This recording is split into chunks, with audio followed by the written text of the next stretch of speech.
আসসালামু আলাইকুম প্রিয় ফুটবল ফ্যান্স। ডাক আউটে ভালো মাপের কোচ থাকা সত্ত্বেও মাঠে ভালো কিছু করতে পারেনি প্লেয়াররা, যদিও তারা 4-1 গোলের জয় পেয়েছিল। অন্যদিকে দলের দক্ষ প্লেয়ার থাকা সত্ত্বেও প্লেয়াররা তাদের দক্ষতা কাজে লাগাতে পারেনি মাঠে। এই বিষয় নিয়ে আলোচনা করব বিস্তারিত। ফুটবল প্রেমী বন্ধুরা, গত ম্যাচে বসুন্ধরা কিংসের খেলা দেখে আমার কাছে মনে হয়েছিল এটা ছিল খুবই একটি সাধারণ মানের একটি ম্যাচ। যদিও স্কোর লাইন 4-1 গোলের বড় জয় এসেছিল, কিন্তু ফুটবল শুধু ফলাফলের খেলা নয়। নতুন কোচ, নতুন কিছু প্লেয়ার, পুরনো অভিজ্ঞ তারকা আর দীর্ঘদিনের সহকারী কোচ, সবকিছু মিলিয়ে আমরা একটি ভিন্ন ধরনের মিশ্রণ দেখেছি বটে। তবে খেলায় সেই আলাদা ছাপ বা কৌশলগত সৌন্দর্য আমার চোখে পড়েনি। আমরা শুধু জয় নিয়ে প্লেয়ারকে বিবেচনা করব না, কারণ জয় ছাড়াও তাদের মাঠের যে একটা সৌন্দর্যতা রয়েছে, মাঠে তারা খেলা কিভাবে খেলছে এই বিষয়গুলো ব্যাখ্যা করতে হবে। ফলাফল নিঃসন্দেহে ইতিবাচক, 4 গোল পাওয়া সবসময় আনন্দের বিষয়। তবে আমি যেটা খুঁজতেছিলাম সেটা হলো কৌশলগত উন্নতি, বল দখল, গেম টেম্পো নিয়ন্ত্রণ আর আক্রমণের বৈচিত্র্যতা। এসব জায়গায় ঘাটতি ছিল স্পষ্ট। আমার বিশ্লেষণে বসুন্ধরা কিংসের খেলায় কিছু মৌলিক ঘাটতি পরিষ্কারভাবে চোখে পড়েছে। প্রথমত বলতে হবে টাইমিং অ্যান্ড টেকনিক।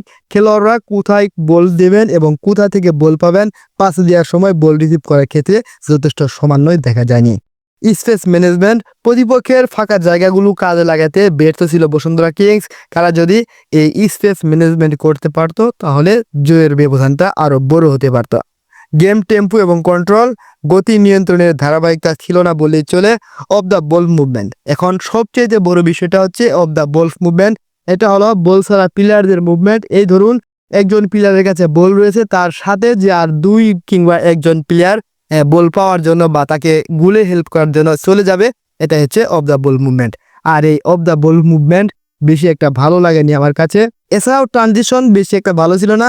ট্রানজিশন হলো ডিফেন্স থেকে আক্রমণে এবং আক্রমণ থেকে ডিফেন্সে ফেরার যে কৌশলটা, এটা মোটেই লক্ষ্য করিনি। এই জিনিসগুলো আরো উন্নতি করার দরকার।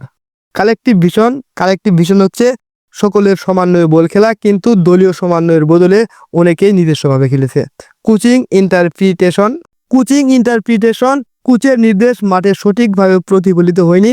আপনি যদি লক্ষ্য করেন, দলটা যে ফরমেশনে মাঠে নেমেছিল, কিন্তু মাঠে নামার পর সেফট অনেকটাই পরিবর্তন হয়েছে।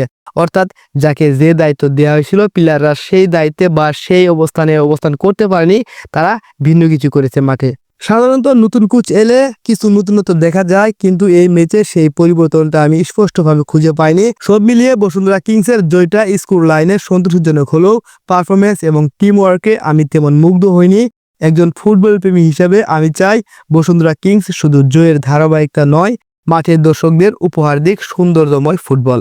আমার ব্যক্তিগত মতামত অনুযায়ী এই ধরনের খেলা বসুন্ধরা কিংসের মতো বড় দলের সাথে যায় না।